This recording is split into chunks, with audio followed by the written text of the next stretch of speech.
Séquence 3, plan 1, prise 1. Bonjour Thibaut, est-ce que tu peux te présenter à nous en quelques mots, nom, âge, profession?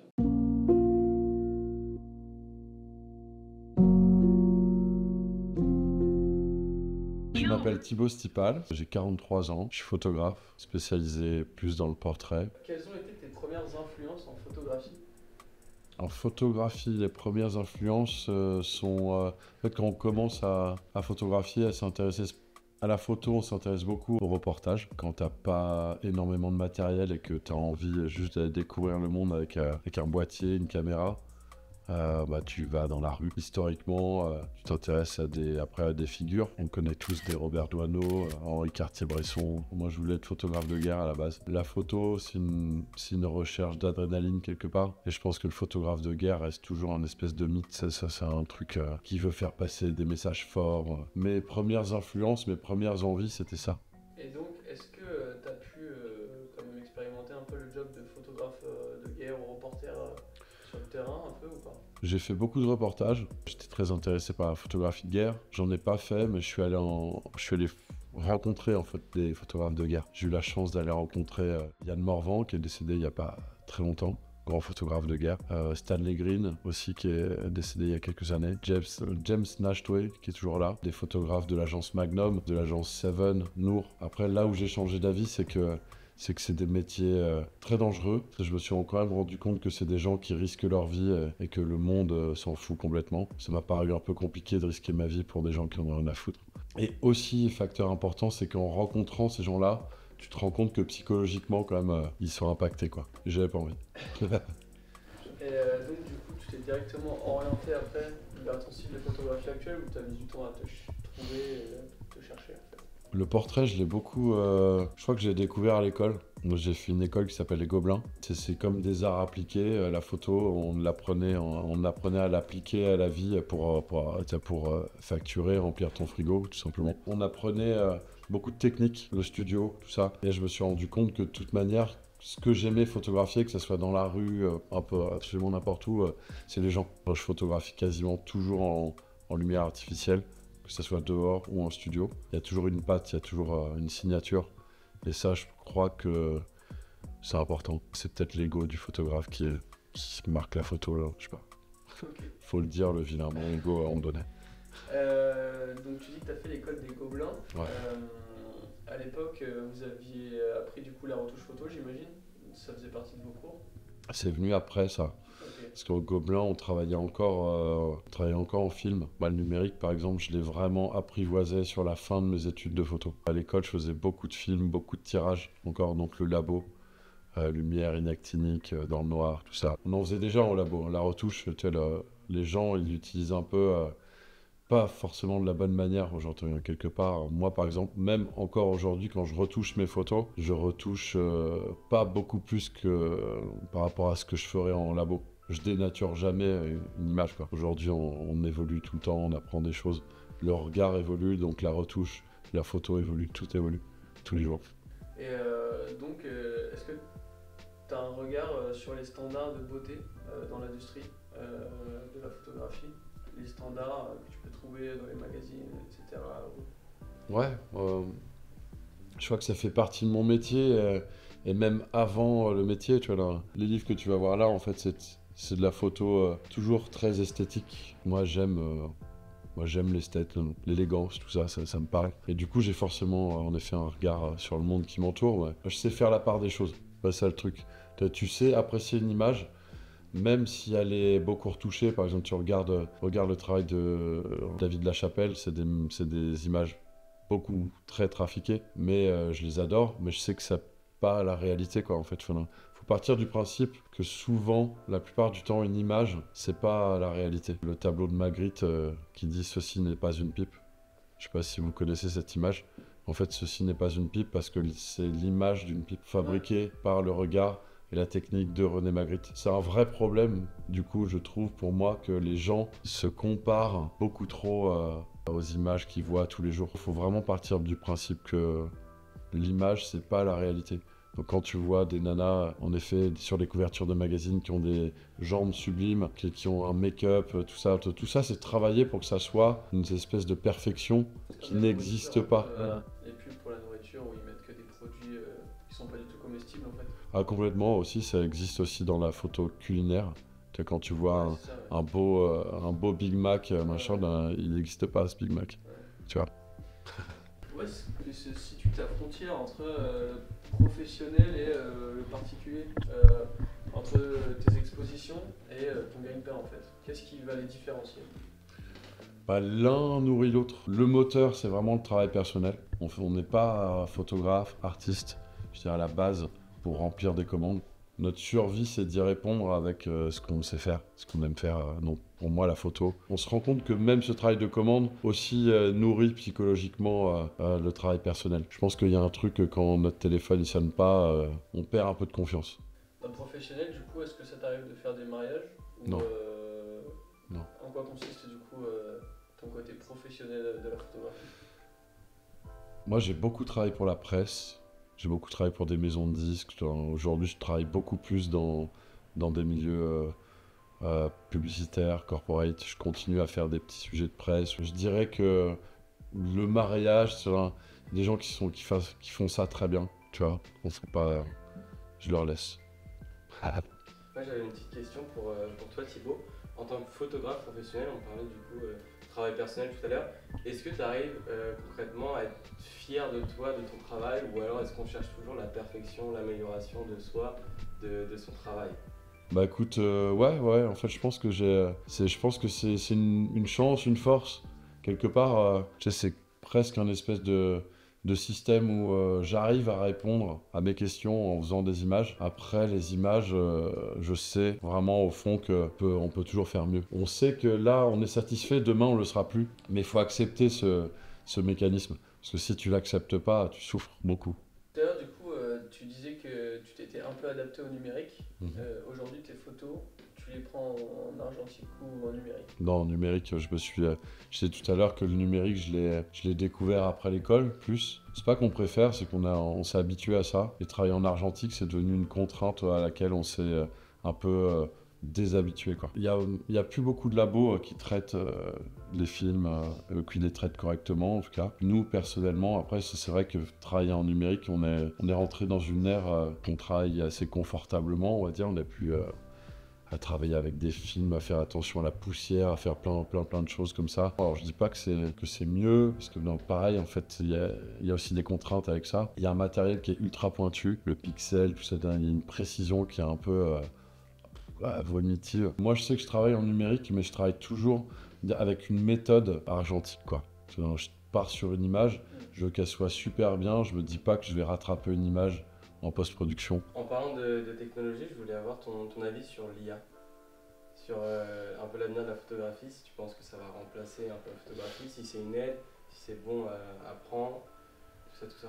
Moi, je pense qu'on n'y peut rien. C'est une évolution technologique. Je trouve que ça appauvrit intellectuellement et le regard des gens. Intelligence artificielle veut dire que du coup, on aura moins besoin de réfléchir. De toute façon, on va vers cette ère-là. Donc, à mon avis, juste on va vers un appauvrissement, pour moi, de toute manière, du regard des gens, et même de l'intellect en général. Les logiciels, tous les jours, ils te proposent l'IA. Ouais, putain, je les prends pas, j'en veux pas. Moi, je veux réfléchir, en fait. Est-ce que tu sais comment est-ce que tu parviens à capturer l'émotion dans une image quand tu shootes? Je le sais parce que je le sens. En fait, c'est une sensation. Le portrait, c'est une rencontre, c'est une confrontation d'énergie. Est-ce que donc avant un shoot, tu définis à l'avance quel style tu vas vouloir donner à l'image, ou alors soit tu le fais au feeling pendant, ou ensuite en regardant tu te dis ok, c'est ça le mood quoi. Le mood, il va vachement dépendre de la personne que tu as en face de toi. Il y a des subtilités, mais tu vois, je fais souvent des ombres, que ce soit sur un fond noir ou sur un fond de couleur ou blanc ou quoi. On part souvent avec une idée, on part souvent avec un truc assez carré, mais c'est pour nous rassurer en fait. C'est pour gérer notre track, entre guillemets. Et après, tout peut changer sur le shoot. Après, le track sur le shoot, tu ne le montres pas. si on a le temps, si on a l'envie, si la personne en face de toi s'amuse autant que toi, voilà, ça peut partir pendant très longtemps. Et puis après, par contre, ça s'arrête comme ça. Ouais, c'est net quoi. Ouais.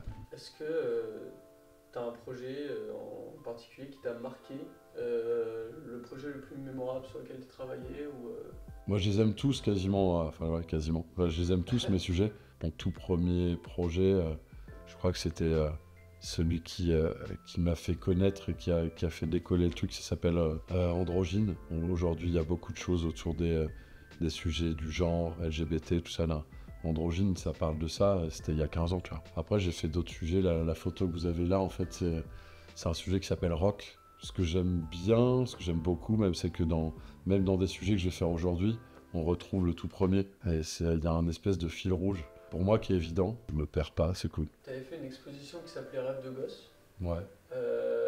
J'ai une photo qui m'a particulièrement marqué, c'est un skieur qui est dans un bureau, je crois. Tout à fait, ouais.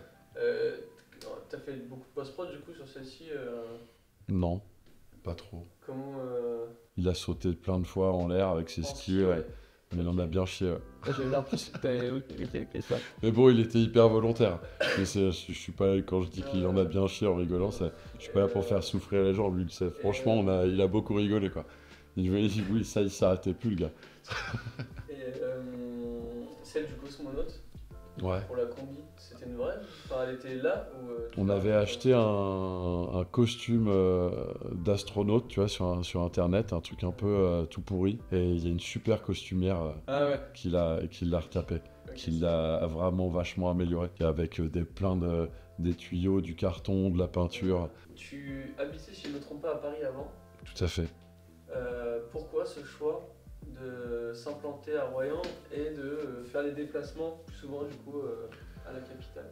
Bah écoute, pourquoi Paris? Déjà en fait je suis arrivé, j'y suis resté quinzaine d'années. C'était juste avant Covid, on a quand même essuyé des événements ultra violents. Charlie Hebdo, le Bataclan, les Gilets jaunes, ça.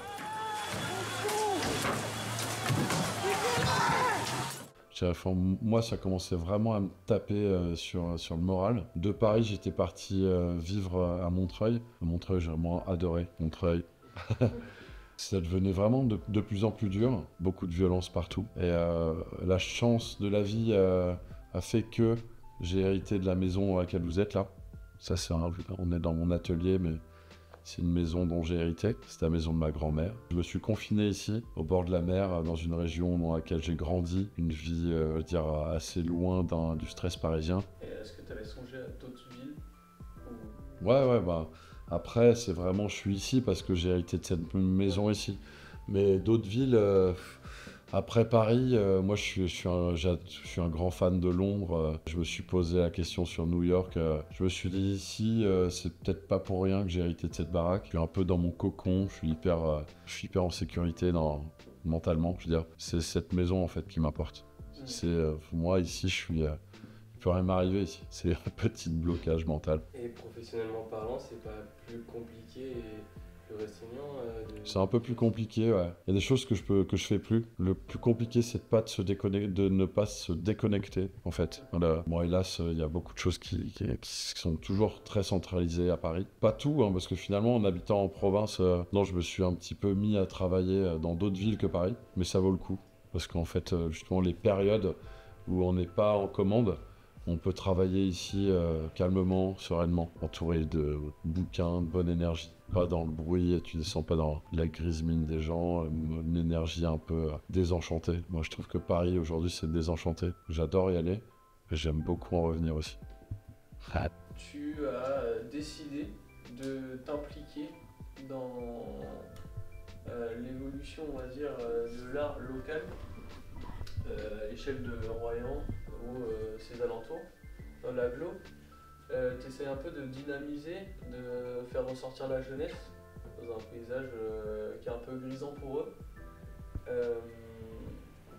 Pourquoi cette envie en fait? En tant qu'artiste, la culture, tout, on en a besoin en fait. C'est une nourriture intellectuelle, stimulante. bord de mer, en tout cas en Charente-Maritime, c'est pas le Pays Basque, ici c'est beaucoup moins dynamique. Mais les premières expos que j'ai faites ici, c'est la ville de Royan qui me les a demandées. J'y aurais pas trop pensé, je pense, à l'époque. Je me suis dit, tiens, c'est marrant, en fait, les gens ici, ils aiment être tranquilles, ils aiment qu'on leur foute la paix, ils viennent ici pour être... voilà. Mais par contre, quand tu leur apportes des projets, quand tu leur montres des choses, là, ils vont pas être force de proposition, forcément. Ils vont pas avoir le réflexe de penser à voir des expos, à monter des expos, mais par contre si tu leur amènes, ils sont friands. Un artiste, si il répond à des questions pour lui, il est un peu égocentré, mais moi je fais partie des gens qui ont besoin de partager. Les expos, du coup, c'est la ville qui t'avait demandé d'exposer ou qui t'a proposé un thème d'expo que t'as ensuite mis? Non, ils sont venus chercher mes expos. Et puis après, en revanche, j'ai proposé des sujets. Androgyne existait, Rêve de gosse existait, le baiser existait, mais Paris a refusé l'expo, alors que Royan l'a accepté. Ouais, non, mais il y a des choses surprenantes parfois. Surtout que ça avait fait parler à Royan d'ailleurs. Ouais, beaucoup, ouais. Enfin, ça avait été assez controversé. Mais Paris, à l'époque, avait eu peur de ça, justement. Et la ville de Royan a plus fait confiance. Ouais. Voilà. Après, il y a eu du foin et ce qui s'est passé, mais ça a eu le mérite d'exister, c'était très beau, vraiment. Parce que là, pour le coup, on a assisté vraiment à une lutte artistique, quoi. On s'est battu contre les cons jusqu'au bout, là. Mais c'était super. Ouais, et puis c'était en extérieur. C'était en extérieur, dans un parc, Ouais. dans le parc de Royan. Ouais. Donc exposé à des adultes, à des enfants, au monde, quoi, tout simplement. Ouais. Il y a des gens qui n'ont pas aimé, ils ont attaqué l'expo, on a réparé l'expo. Nous, on s'est fait attaquer un peu violemment, on a répondu pacifiquement, artistiquement. Est-ce que donc tu crois en le potentiel artistique du sud-ouest en fait? Et donc là, bon, on est à Royan, mais est-ce que tu vois une vraie touche et une vraie patte artistique qui peut se développer ici? Ouais, ici on a encore quelque part du progrès humain à faire sur l'acceptation des autres, tu vois. Par contre, j'aime dire qu'il y a un super terrain de jeu. Je pense que ici vraiment tout est possible. Le baiser, j'ai dit je veux le faire sous forme de gros cubes dans ce parc. Il dit ah ouais, on n'y avait pas pensé, bah c'est cool, on va voir si c'est faisable. Si c'est faisable, on y va. À Paris, tout de suite c'est compliqué, la sécurité, le truc, le machin, ils ont peur de tout.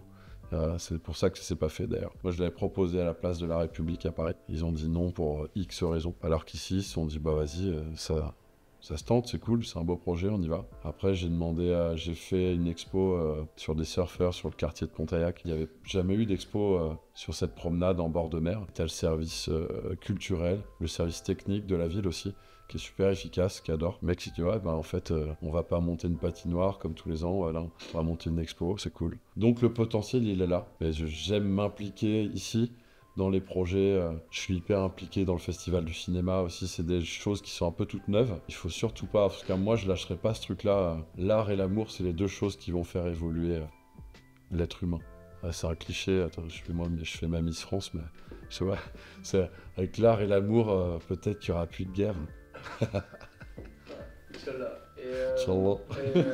Est-ce que tu as un dernier mot à dire pour les gens qui viennent de te découvrir à l'image en fait? C'est mes vrais cheveux.